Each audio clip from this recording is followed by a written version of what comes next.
আসসালামু আলাইকুম ভিউয়ার্স, আশা করি আপনারা সকলেই ভালো আছেন। আজকের ভিডিও থেকে একটি সুখবর জানবো আমরা, যেটি হচ্ছে যে শিক্ষকদের বেতন ভাতা বাড়ানো নিয়ে সুখবর দিলেন। তো ভিডিওটি না টেনে সম্পূর্ণ ভিডিওটি দেখুন। আর আপনার কাছে ছোট্ট একটি রিকোয়েস্ট, আপনি যদি আমার চ্যানেলে নতুন হয়ে থাকেন চ্যানেলটি সাবস্ক্রাইব করে পাশে থাকা বেল আইকনটি বাজিয়ে রাখুন। আর এরকম তথ্য সবার আগে আপনি আমার এই চ্যানেল থেকে জানতে পারবেন। তো চলুন আমরা দেখে আসি শিক্ষকদের বেতন ভাতা বাড়ানো নিয়ে কী সুখবর আসছে। তো আমরা ভিডিওটি টানবো না, আশা করি সম্পূর্ণ ভিডিওটি দেখবেন। সামনের বাজেটে শিক্ষকদের বেতন ভাতা বৃদ্ধি করা হবে, এমনটি বলেছেন। যে পাশাপাশি শিক্ষকদের দেনা পাওনা পরিশোধ করা হবে বলে জানিয়েছেন অন্তর্বর্তী সরকারের পরিকল্পনা উপদেষ্টা ডক্টর ওয়াহিদুদ্দিন মাহমুদ। রোববার 18 মে রাজধানীর শেরেবাংলা নগরে জাতীয় অর্থনৈতিক পরিষদ অর্থাৎ এনইসি সভা শেষে সাংবাদিকদের এসব কথা বলেন ওয়াহিদুদ্দিন মাহমুদ। বৈঠকে সভাপতিত্ব করেন প্রধান উপদেষ্টা অধ্যাপক মোহাম্মদ ইউনুস। এ সময় আরও উপস্থিত ছিলেন উপদেষ্টা পরিষদের সদস্য, মন্ত্রিপরিষদ সচিব, প্রধান উপদেষ্টার মুখ্য সচিব, বাংলাদেশ ব্যাংকের গভর্নর, পরিকল্পনা কমিশনের সদস্য এবং বিভিন্ন মন্ত্রণালয়ের সিনিয়র সচিবসহ সংশ্লিষ্ট ঊর্ধ্বতন কর্মকর্তারা।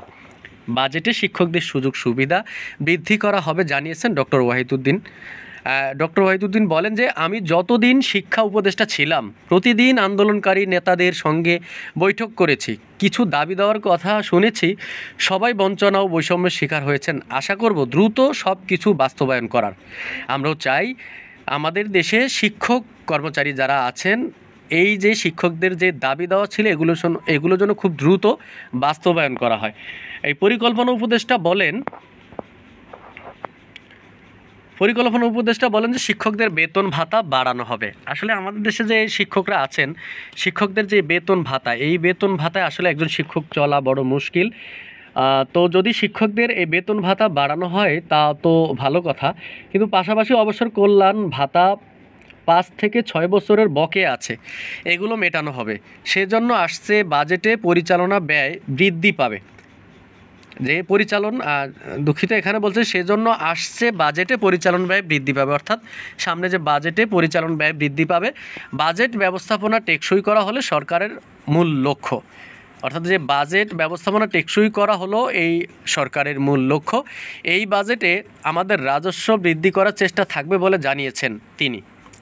জাতীয় অর্থনৈতিক পরিষদ এনইসি সভায় 2025-26 অর্থবছরের জন্য 2,30,000 কোটি টাকায় ব্যয় সংবলিত বার্ষিক উন্নয়ন কর্মসূচি অনুমোদন দেওয়া হয়েছে। এছাড়া স্বায়ত্তশাসিত সংস্থা বা কর্পোরেশনের প্রায় 8,599 কোটি 71 লাখ টাকায় এডিপিও অনুমোদন হয়েছে। তো ভিউয়ার্স, আজকের ভিডিও থেকে যেটি দেখলেন, যেটি ভিডিও থেকে আমরা জানলাম যে শিক্ষকদের বেতন ভাতা বাড়ানোর যে সুখবরটি কথা বলছেন যে শিক্ষকদের বেতন ভাতা বাড়াবেন, আমরা চাই যে অন্তর্বর্তী সরকার থাকাকালীন যে শিক্ষকদের বেতন ভাতা এবং শিক্ষকদের যত দাবি আছে সেই দাবিগুলো যেন দ্রুত সম্ভব বাস্তবায়ন করা হয়। তো ভিউয়ার্স, আজকের ভিডিওতে এ পর্যন্তই। আপনাদের জন্য এতক্ষণ চ্যানেলে ভিডিও দেখার জন্য আপনাদেরকে অসংখ্য ধন্যবাদ। আল্লাহ হাফেজ।